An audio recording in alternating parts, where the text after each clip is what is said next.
Masarap at malinis na inuming tubig by Sikat Water. Using this water filtration ay hindi mo na kailangan maghintay ng delivery ng tubig mo. Hindi mo na rin kailangan magbuhat ng isang container na napakabigat gaya nito. Kasi nga, by using this machine, magsasahod ka lang ng baso dito, kagaya niyan, at pwede mo nang inumin.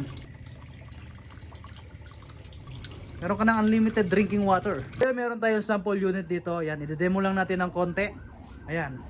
From water supply, ayan, papasok sa system natin. Tapos, pag pumasok sa system, ipipilter niya yan, ipipurified water, ipipurify niya. And then, papunta naman dito yung pure water dito sa bladder tank natin. Diyan napupundo yung malinis na tubig. Tapos, habang ginagawa niya yon is may tumatapon dito na reject water. Yun yung reject water. Sa madalit salita, maruming tubig. And then, yan. Tapos dito sa faucet naman, dito nyo makukuha yung clean water natin. Yan, ganun lang siya kasimpleng umaandar. Kung interesado ka, mag-message lang po sa amin. Yan, pwede po tayo sa delivery. At pwede rin tayo sa plug and play. Yan, napakadali niya lang install. Yan, ano pang hinihintay mo, mag-message ka na.